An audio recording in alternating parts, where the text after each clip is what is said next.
KTET notification വന്നത് അറിഞ്ഞിരിക്കുമല്ലോ. ഇനി വരാൻ പോകുന്ന കേടെറ്റ് എക്സാം സർവീസിലുള്ള അധ്യാപകർക്കും അതുപോലെ സർവീസിലേക്ക് കയറാൻ ആഗ്രഹിക്കുന്നവർക്കും ഏറെ പ്രധാനപ്പെട്ടതാണ്. 2026 ഫെബ്രുവരി 21 മുതലാണ് പരീക്ഷകൾ ആരംഭിക്കുന്നത്. ഈ മാസം ഡിസംബർ 22 മുതൽ അപേക്ഷകൾ സ്വീകരിച്ചു തുടങ്ങും. അവസാന തീയതി ഡിസംബർ 30 എങ്ങനെ കേടെറ്റ് പരീക്ഷയ്ക്ക് അപേക്ഷ സമർപ്പിക്കാമെന്നതാണ് ഈ വീഡിയോയിലൂടെ നമ്മൾ നോക്കുന്നത്. എല്ലാ കൂട്ടുകാർക്കും ഐസി ട്രിക്സിൻ്റെ പുതിയൊരു വീഡിയോയിലേക്ക് സ്വാഗതം. പ്രധാനമായും 4 വിഭാഗങ്ങളിലാണ് പരീക്ഷ നടത്തുന്നത്.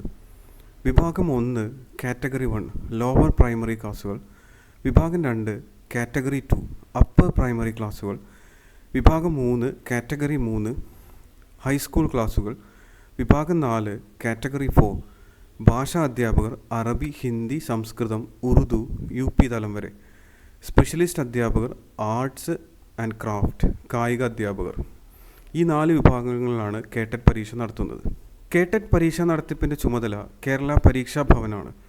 പരീക്ഷയെ സംബന്ധിക്കുന്ന വിജ്ഞാപനം പരീക്ഷാഭവൻ്റെ വെബ്സൈറ്റായ catet.kerala.gov.in അതല്ലെങ്കിൽ pareekshabhavan.kerala.gov.in കൂടാതെ SCERTയുടെ വെബ്സൈറ്റായ scrt.kerala.gov.inലും ലഭ്യമാണ്. ഓരോ വിഭാഗത്തിലും അപേക്ഷാ ഫീസ് 500 രൂപയാണ്. പട്ടികജാതി പട്ടികവർഗ വിഭാഗത്തിനും ഭിന്നശേഷിയുള്ളവർക്കും ഫീസ് 250 രൂപ മാത്രമായിരിക്കും. catet.kerala.gov.in എന്ന വെബ്സൈറ്റിലൂടെ അപേക്ഷ സമർപ്പിക്കുന്നത് എങ്ങനെയാണെന്ന് നോക്കാം. ഈ വെബ്സൈറ്റിൻ്റെ ഹോം പേജിൽ തന്നെ കേടെറ്റ് ഡിസംബർ 2025 നോട്ടിഫിക്കേഷൻ നമുക്ക് കാണാവുന്നതാണ്.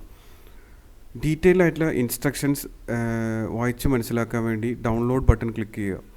അപ്പോൾ നമുക്കൊരു PDF ഇവിടെ ആക്സസ് ചെയ്യാൻ കഴിയും. ഇതിൽ കേടെറ്റ് നോട്ടിഫിക്കേഷൻ്റെ ഡീറ്റെയിൽഡ് ഇൻസ്ട്രക്ഷൻസ് ഇവിടെ അവൈലബിൾ ആണ്.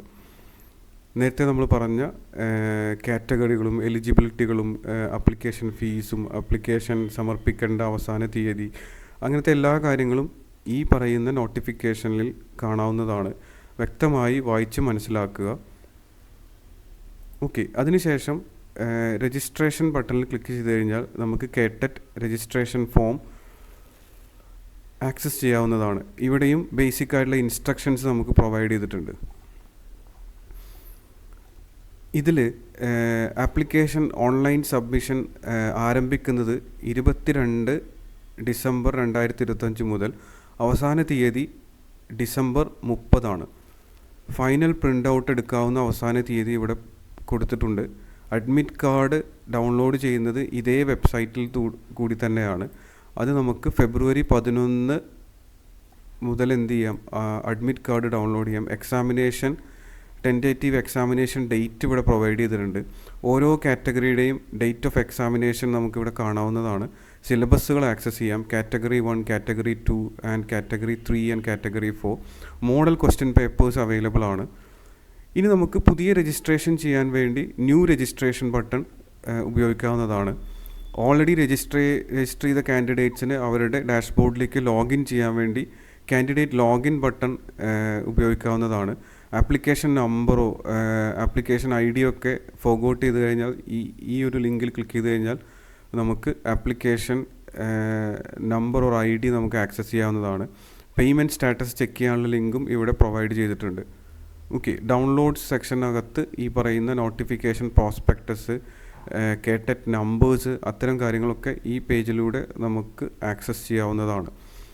നമ്മളിവിടെ പുതിയ രജിസ്ട്രേഷനാണ് ചെയ്യാൻ പോകുന്നത്. അപ്പോൾ നമ്മൾ രജിസ്ട്രേഷൻ ബട്ടണിൽ ക്ലിക്ക് ചെയ്യുക. ആദ്യം തന്നെ നമുക്കൊരു ഇൻസ്ട്രക്ഷൻസ് ഇവിടെ തന്നിട്ടുണ്ടായിരിക്കും. ആൻഡ് ഈ ചെക്ക് ബോക്സുകളൊക്കെ ടിക്ക് ചെയ്യുക. Then click to new registration എന്ന് ക്ലിക്ക് ചെയ്യുക. അപ്പോൾ നമ്മൾ രജിസ്ട്രേഷൻ ഫോമിലേക്ക് വരും. ഇവിടെ കുറേ ക്വസ്റ്റ്യൻസ് നമുക്ക് ഫില്ല് ചെയ്യേണ്ടതായിട്ടുണ്ട്. ഇവിടെ നമുക്ക് നോക്കിയാൽ കാണാം whether employed as A teacher and നിങ്ങൾ ഓൾറെഡി വർക്ക് ചെയ്യുന്ന ആളാണെങ്കിൽ യെസ് എന്ന് പ്രൊവൈഡ് ചെയ്യുക, അതല്ലെങ്കിൽ നോ എന്ന് പ്രൊവൈഡ് ചെയ്യുക. സർവീസിലുള്ള ആളുകളാണെങ്കിൽ യെസ് എന്ന് പ്രൊവൈഡ് ചെയ്യുക. അവിടെ നമ്മുടെ സ്കൂളിൻ്റെ ടൈപ്പ് ഇവിടെ ചോദിച്ചിട്ടുണ്ടായിരിക്കും, government or aided. PEN number provide ചെയ്യണം, ഡേറ്റ് ഓഫ് ജോയിനിങ് പ്രൊവൈഡ് ചെയ്യണം, നെയിം ഓഫ് സ്കൂൾ നമ്മൾ പ്രൊവൈഡ് ചെയ്യണം. അപ്പോൾ നമ്മൾ ഫോം ഫില്ല് ചെയ്യാൻ വരുമ്പോൾ ഇത്തരം കാര്യങ്ങളൊക്കെ നമ്മളുടെ കയ്യിൽ ഓൾറെഡി ഉണ്ട് എന്ന് ഉറപ്പ് വരുത്തുക. അതല്ലെങ്കിൽ നമ്മളതനുസരിച്ച് ഇതൊക്കെ അന്വേഷിച്ച് പോകേണ്ടി വരും. അപ്പോൾ ഫോം ഫില്ല് ചെയ്യുന്നതിന് മുമ്പ് ഇത്തരം കാര്യങ്ങളുണ്ടെന്ന് ഉറപ്പ് വരുത്തുക. ഇനി സർവീസിലേക്ക് കയറാൻ ആഗ്രഹിക്കുന്ന ആളുകൾ നോ എന്നാണ് സെലക്ട് ചെയ്യേണ്ടത്. അപ്പോൾ നമ്മളോട് ഏത് കാറ്റഗറി ആണെന്ന് ചോദിക്കും. നിങ്ങൾ ഏത് കാറ്റഗറിയിലാണോ അപേക്ഷ സമർപ്പിക്കുന്നത് ആ കാറ്റഗറി ഒക്കെ നിങ്ങൾക്ക് ഇവിടെ ടിക്ക് ചെയ്യാം. ഓരോ കാറ്റഗറിക്കും സെപ്പറേറ്റ് ആപ്ലിക്കേഷൻ സബ്മിറ്റ് ചെയ്യേണ്ടതില്ല. നമ്മൾക്കിവിടെ നമ്മൾ എലിജിബിൾ ആയിട്ടുള്ള കാറ്റഗറികൾ സെലക്ട് ചെയ്യുക. ഞാനിപ്പോൾ കാറ്റഗറി 1 ആൻഡ് കാറ്റഗറി 2 ആണ് സെലക്ട് ചെയ്തത്. ദെൻ പിന്നീട് കാണുന്നതൊക്കെ മീഡിയം ഓഫ് എക്സാമിനേഷൻ സെലക്ട് ചെയ്യണം, Malayalam or English. And part 2 language select ചെയ്യുക. എലമെൻറ്റ്സ് ഓഫ് ലാംഗ്വേജ് നമുക്ക് സെലക്ട് ചെയ്യാം. And part 3 then minimum qualification select ചെയ്യാം. അപ്പോൾ നമ്മളുടെ നിങ്ങൾ നേടിയ യോഗ്യത എന്താണോ അതനുസരിച്ച് ഈ ഡ്രോപ്പ് ഡൗണിൽ നിന്നും നിങ്ങളുടെ മിനിമം ക്വാളിഫിക്കേഷൻ നിങ്ങൾക്ക് സെലക്ട് ചെയ്യാം. ഇവിടെ നമ്മൾ ക്വാളിഫിക്കേഷൻ, രജിസ്റ്റർ നമ്പർ, ഏത് യൂണിവേഴ്സിറ്റിയാണ്, studied institution, year of passing and percentage of mark, അതനുസരിച്ച് ഇതിനകത്ത് നമ്മളുടെ ക്വാളിഫിക്കേഷൻ പ്രൊവൈഡ് ചെയ്യണം. പിന്നെ കാറ്റഗറി, ഇത് കാറ്റഗറി 1-നുള്ളതാണ്. കാറ്റഗറി 2, അതായത് ഇത് നമ്മൾ ഇവിടെ സെലക്ട് ചെയ്തതിനനുസരിച്ചാണ് ഇവിടെ വരുന്നത്.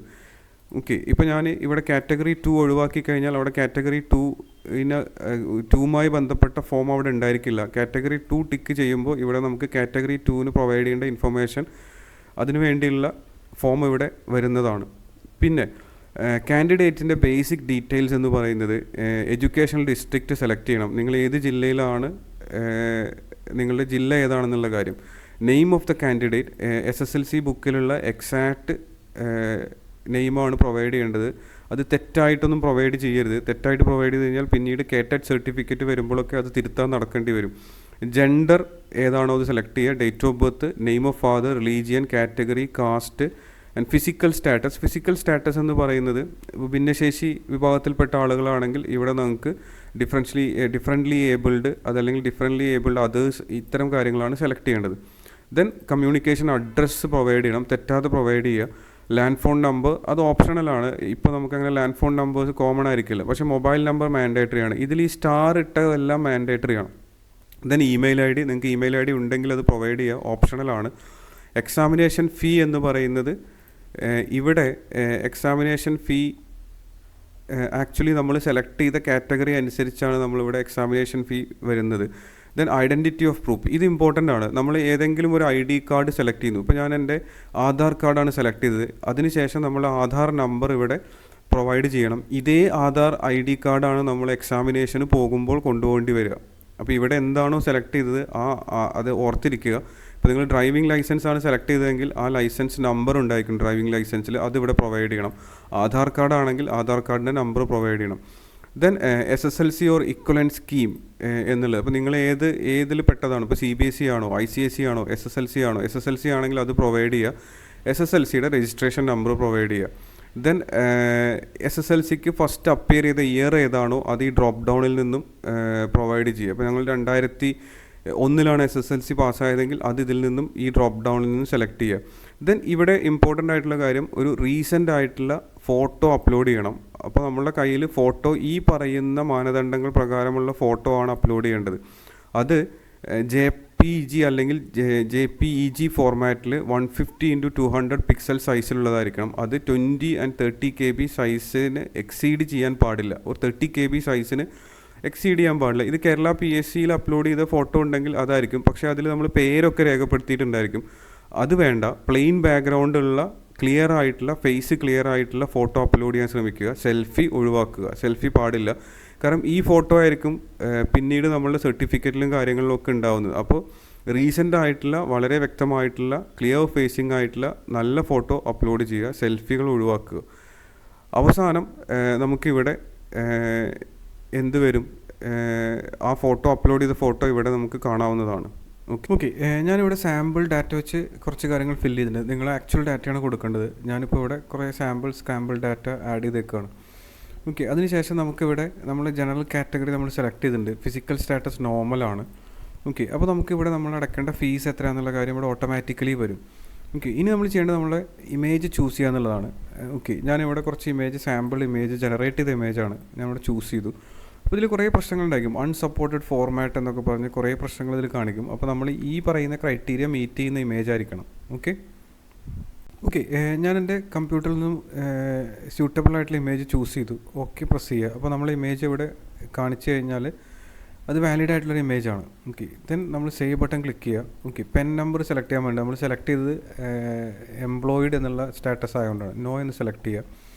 അപ്പോൾ നമുക്കിവിടെ എല്ലാ കോളംസും കറക്റ്റായിട്ട് എല്ലാ ടെക്സ്റ്റ് ഫീൽഡും ആവശ്യമുള്ളതൊക്കെ ഫില്ല് ചെയ്തെന്ന് ഉറപ്പ് വരുത്തുക. അതിനുശേഷം സേവ് ബട്ടൺ ക്ലിക്ക് ചെയ്യുക.